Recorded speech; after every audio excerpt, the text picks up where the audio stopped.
어린 시절 아버지는 술을 드시면 돌변해 저를 때렸습니다. 15세 아버지가 세상을 떠나고 저는 아버지처럼 살지 않기 위해 술을 마시지 않겠다고 다짐했습니다.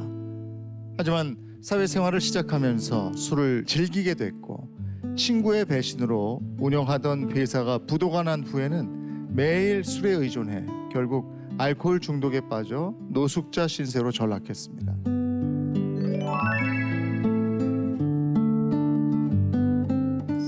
자기소개 좀 부탁드리겠습니다.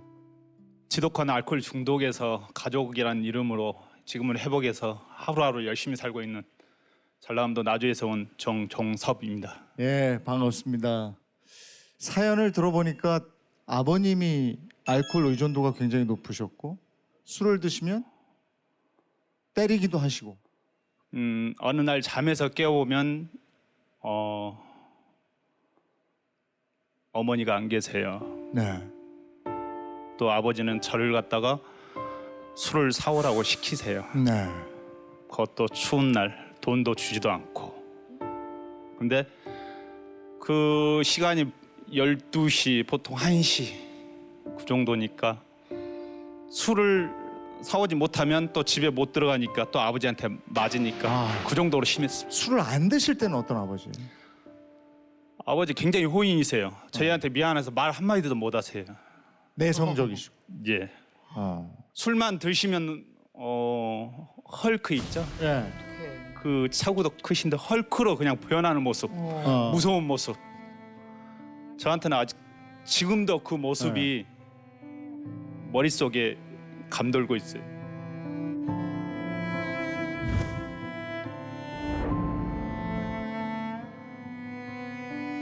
아니 근데 그 아버지 매일 술 드시고 가족들 때리고 그러면 그 가족 어떻게 살았습니까? 그러게 되니까 어머니가 이제 날품팔이를 가시는 거죠. 예. 그 농장 일도 하시고 그다음에 가시원 일도 하시고 해서 그 하루 한 끼 먹을 걸 연명을 해 가는데 근데 우리 아버지 같은 경우는 그 돈을 가져와서 술로 또 술 사 드시고. 예. 안 주면 엄마 때려서 또 엄마 쫓겨나. 그러면 엄마 쫓겨나면 또 제가 또 다시 막 그게 반복이 되는 거죠. 저는 커서 저런 아버지가 되고 싶지 않다. 그렇겠죠. 저러게는 굳이 안 되겠다. 그렇게 마음을 먹었었거든요. 네.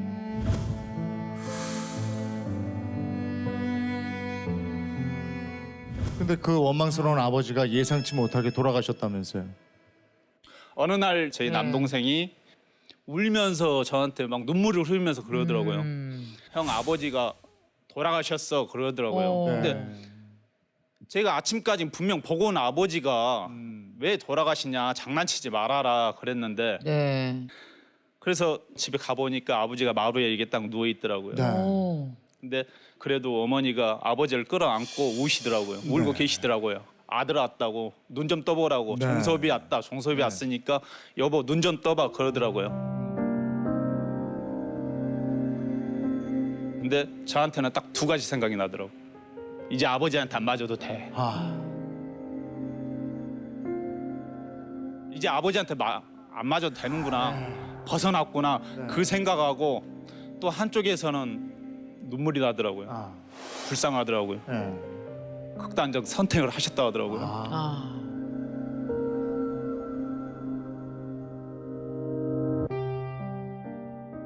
아버지 돌아가실 때 솔직히 저 눈물도 안 흘렸습니다. 네. 울지도 않았어요. 그 아버지를 갖다가 마음속에는 너무나 심한 폭력을 당했기 때문에 네. 눈물도 안 나왔어요. 그런데 지금 시간이 흐르고 나서는 아버지가 보고도 싶고 그립기도 해요. 네. 그 아버지가 돌아가신 이후에는 그럼 어떻게 살았습니까? 제가 16살 때 서울에 있는 공장 처음 취직을 했는데 비행 청소년들이 먼저 잘려서 온 애들이 있었어요. 근데 저보다 2년 선배더라고요. 근데 그 저녁에 저를 화장실로 부르더라고요. 네.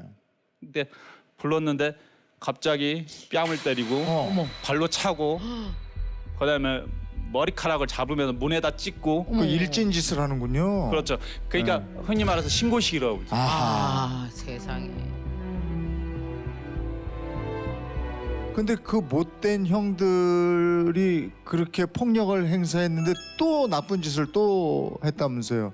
그때 술을 입에 대기 시작했다면서요. 맞습니다. 이제 제가 그 16살 때 올라갔는데 이제 그 텐트 공장의 실적이 좋아서 사장님이 갈비집에서 회식을 시켜줬어요. 예. 근데 그 형들 2명이 한 잔 마셔봐라. 예. 소주 한 잔 마셔봐라. 예. 아, 안 마셔요. 네. 저한테 눈짓을 주더라고요. 아. 안 마시면. 강제로 마시라 이거. 네.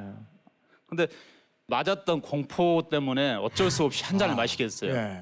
근데 아버지한테 제가 원망한 것도 있고 2번 다시 술 안 먹겠다고 그러니까 제 자신을 맹세한 것도 있는데 예. 그래 강제로 해버리니까 맞기 싫어서 이제 그때 술을 먹고. 처음 입에 댄 거죠. 네. 이제 그러다 보니까 그 형들이 술 먹여놓고 화장실 가서 때리고. 아우. 그 진짜 나쁜 인간들이네. 근데 그 술을 먹고 이렇게 좀 그 형들한테 맞게 되면 네. 좀 감각이 둔해져서 그런지 좀 덜 덜 아파. 아프고 네. 그다음에 좀 마음도 편하고 그래서 어른들이 이래서 술을 마시는 건가? 그래서 아이고, 참. 이게 한두 잔이 한 병이 되고 한 병이 2병이 되고 그렇게 술이 점점점 나도 모르게 원래 술 한 잔만 먹어도 취했던 취한 애가 사람이. 주량이 점점점 이렇게 늘어가게 되더라고요. 그럼 거기서 몇 살 때까지 시달린 거예요? 제가 거기서 20살 때까지 4년을. 예, 20살 때까지 가엾어라. 그 20살 때 그러면 공장을 나와서 예, 예. 그때부터 어떤 일을 하셨어요? 제가 그 형들을 갖다가 예. 복수를 하려고 네. 저녁에 몰래 태권도 체육관을 예. 그 다녔었어요. 예. 근데 해주려고. 예, 예, 복수를 하려고 저한테 태권도 운동을 잘하는 능력이 있었나 봐요. 그 체육관에서 이제 사범 생활을 좀 하다가 경호회사를 하나를 차렸어요. 차렸죠. 아.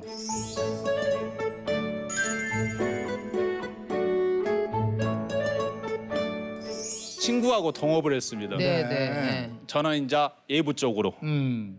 그다음에 그 친구는 내부 쪽으로. 근데 그 어느 날 친구한테 제가 회계 장부 좀 줘봐라. 예. 그런데 이 친구가 안 보여줘요. 여기 정리가 덜 됐다. 아, 또 일 났네, 일 났어. 어. 예. 그래서 그걸 몇 번을 미루더라고요. 근데 제가 그때 현장 일을 갔다 오고 나서 딱 보니까는 예. 사무실에 썰렁해요. 썰렁해요, 진짜. 돈 갖고 도망가죠, 이거 지금. 예. 나중에 이제 그 오후에 알아봤더니 그 삼삭을 가지고 베트남으로 간 거예요. 나른 거예요. 날라간 거예요. 아하. 그런데 그 돈 잃은 것도 있지만 근데 그 친구가 그렇게 배신을 했다는 게 굉장히 마음이 아프더라고요. 예. 거기에서 이제 또 술로 이제 그 예. 계속 이제 그 그 아픔을 술로 달래는 술로 거예요? 달래는 거죠. 술로. 그러면 이제 그야말로 알코올 중독의 길로 가는 거네. 예. 괴롭게 술 마시면 그게 그렇게 되거든. 의존도가 높아지거든요. 예, 예. 그래서 알코올 중독에 빠진 거예요? 그렇죠. 이게 술로 이제 그렇게 하다 보니까 일을 못 나가고 예. 그렇죠. 그게 제가 좋은 전셋집에 살았거든요. 예. 전셋집에서 월세로 가고 아이고. 월세 살다가 그 고시원으로 가고 예. 고시원 가다가 돈 못 버니까는 아저씨한테 쫓겨나서 주인한테 쫓겨나서 그 영등포역 노숙 같은 거 하셨어요? 예 어. 영등포역 그다음에 저기 서울역 왔다 갔다 하면서 노숙을 했었죠.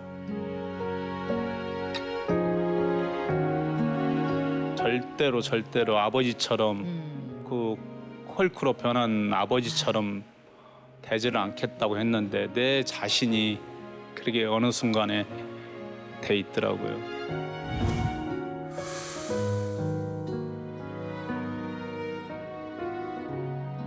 얼마나 마셨어요? 보통 이제 중독이 된 후에 10병에서 15병? 소주를? 예. 하루에요? 예. 이제 그 많은 거죠. 간이 견딥니까? 10병에서 15병이? 그러게. 그때 이제 병원에 가 보니까 병원에서 그 선생님 말씀하시기를 간 수치가 굉장히 높다. 그다음에 경악관이 가겠다. 그다음에 눈에도 황달 증세가 있다. 아유. 그 얘기를 하시더라고요. 그럼 간이 안 좋아진 건데 황달 증상이 있으면. 예, 예, 예. 그러면 끊으려는 노력은 하셨을 거 아니에요. 그때는 제가 중독이 된 상태더라고요. 예. 그다음에 제가 그 중독이 되다 보니까 돈이 이제 경제적인 여건이 안 돼서 더 다닐 형편도 안 되더라고요. 예. 아니 그러고 얼마나 지냈어요? 노숙 생활하면서. 노숙 생활한 지가 그렇게 한 2년 정도 된 것 같아요. 아유 오래 했네요. 네, 예, 예. 서울역 영등포역 왔다 갔다 하면서 그날도 술이 취해서 신문지도 없고 자는데 우는 소리가 들려요. 예. 우는 소리도 들리고 여기서 누가 막 옆에서 막 때리는 것도 들리고 예. 눈을 살포시 떠보니까 엄마. 엄마더라고요. 아이고. 힘들 땐 잠시 멈춰서 그댈 생각 울면서 어머니께서 울면서 네가 왜 이렇게 됐냐? 예. 네가 뭐가 못났냐? 어째서 내 새끼가 이렇게 됐냐? 그러더라고요. 왠지 나져줘 그래서 어머니가 저를 살리고 싶으셨나 봐요. 진짜 어떻게든 살리고 싶었나 봐요. 그래서 저한테 뜬금없이 날벼락 같은 얘기를 하더라고요. 정신병원에 한 일주일만 입원해 보렴 알코올 그러더라고요. 중독 치료. 네. 예. 많이도 있지 말고 일주일만 있어 봐라. 예. 그 얘기를 하시더라고요. 그래서 어머니 말씀을 드려야 될 것 같더라고요. 그래서 병원 생활, 정신병원 생활을 한 게 반복적으로 3년 정도. 예? 3년. 3년을 하셨어요? 네. 알코올 중독 치료하는 과정이었던 거죠. 예, 예. 근데 거기서 태어나면 또 마셨다는 얘긴데. 그렇죠. 그 3년 왔다 갔다 하는 반복 중에 3년 다 돼가던 해 어머니가 면회를 오셨어요. 면회실에서. 근데 몰골이 굉장히 초조해요. 네. 입술이 이게 불어 터져갖고 그다음에 이게 진리에서 피가 이렇게 질릴나요. 이게. 어머니가. 네. 그래서 엄마 애근가 그랬더만은 엄마가 다가오더만 내 새끼가 병원에 3년 동안 있는데 내가 한 끼라도 제대로 먹었으면 잠이라도 제대로 잤으면 네 생각 때문에 내가 제대로 잘 날이 없다 그러더라고요. 그때 거기에서 엄마의 눈물하고 엄마를 입에 나오는 피를 봤을 때 예. 피를 흘리는 거 봤을 때 예. 아 어머니 내가 왜 태어나서 어머니를 이렇게 슬프게 만드나요? 예. 내가 술만 안 먹으면 어머니도 편하실 텐데 난 참 못된 아들이네요. 어머니 나 여기 나가면 엄마한테 잘하고 살게요.